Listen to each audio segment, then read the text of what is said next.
What if the US government helped ignite the psychedelic revolution first and then spent the next few decades trying to destroy it?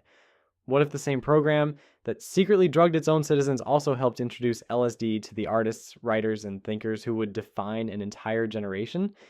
And what if the man at the center of it all didn't just experiment on others, but on himself? This is the story of Sydney Gottlieb, and it's one of the most unsettling chapters of the Cold War.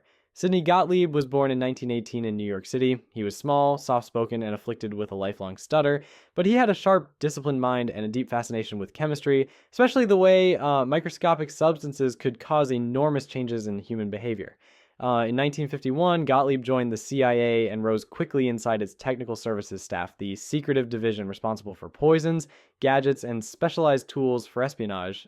He wasn't a spy in the traditional sense. He didn't run agents or gather intelligence. He engineered possibilities. After World War II, American intelligence became obsessed with a terrifying idea that communist regimes had learned how to control the human mind. Reports from the Korean War suggested U.S. prisoners had been psychologically broken, coerced into confessions, or turned against their own country. Newspapers called it brainwashing. Whether these fears were exaggerated or not didn't matter. The CIA believed the mind itself had become a battlefield, and that losing it could mean losing the Cold War. In the early 1950s, the CIA authorized Project MK Ultra. It was not a single experiment.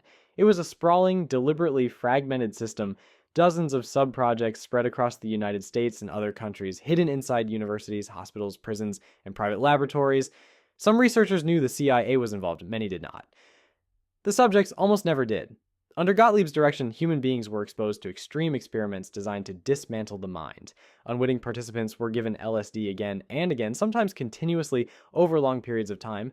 Others were isolated in sensory deprivation chambers, like cut off from light, sound, and human contact, while drugs, sleep deprivation, and psychological stress were layered on top.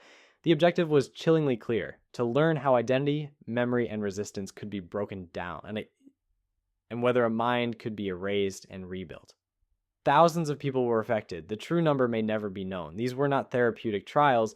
Many participants believed they were receiving legitimate medical care. Instead, they lost months or years of their lives. Some never fully recovered.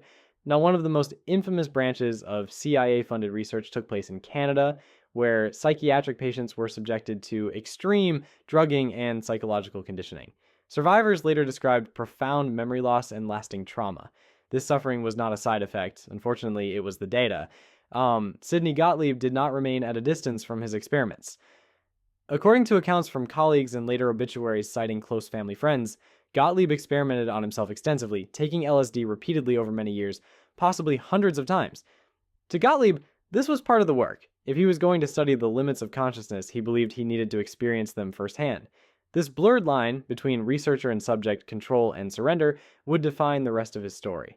To conduct MK Ultra, the CIA purchased and distributed enormous quantities of LSD through government-funded research. The drug flowed into laboratories, universities, and hospitals, and from there, outward. Through these channels, LSD reached figures who would later become icons of the 1960s counterculture. Writers, musicians, and thinkers encountered the substance not as an illegal drug, but as part of sanctioned research in an era before it was criminalized. Author Ken Kesey experienced LSD in government-funded experiments before writing One Flew Over the Cuckoo's Nest, inspired by his time spent working as an orderly and participating in these studies. He would go on to steal a large amount of LSD from the clinic and spread it across the U.S. in what would become known as the electric Kool-Aid acid tests, with one goal in mind: to turn on America. Musician Robert Hunter encountered it through Stanford research before becoming the lyricist for the Grateful Dead. Poet Allen Ginsberg was introduced to psychedelics through MK Ultra-funded studies in Palo Alto, leading him to write the poem Lysergic Acid in 1959. Harvard psychologist Timothy Leary would also help popularize LSD to the masses, telling people to turn on, tune in, and drop out, igniting a counterculture movement, all while using LSD supplied by Gottlieb, the CIA, and the federal government. All men have either direct or indirect ties to the program, Kesey, Hunter, and Ginsberg being directly involved in MK Ultra studies, and Leary receiving multiple grants for his psychedelic psychological research through front organizations later revealed to be CIA fronts. The irony is impossible to ignore. The federal government helped introduce the drug, placed it into communities it wanted to disrupt, then watched as it escaped the laboratory and transformed America and the world forever. In November of 1953, CIA scientist Frank Olson attended a work retreat with his colleagues at Deep Creek Lake, Maryland. Without their knowledge, Sydney Gottlieb slipped LSD into their drinks. Olson unraveled. In the days that followed, he became distraught, guilt-ridden, and openly questioned his work. He talked about quitting, about exposing what he knew. On November 28, 1953, Olson fell through a window of the Statler Hotel in New York City and died. The CIA called it a suicide. They did not tell his family about the drugging. For more than 20 years, the truth remained hidden. When it finally emerged, the government acknowledged wrongdoing and reached a settlement with the Olson family. But whether Olson jumped or was pushed has never been conclusively resolved. What is clear is that mind control experimentation weapons were being let loose on the unsuspecting public, and no one, it appeared, was safe. In the 1970s, journalists and congressional investigations pulled MK Ultra into the light.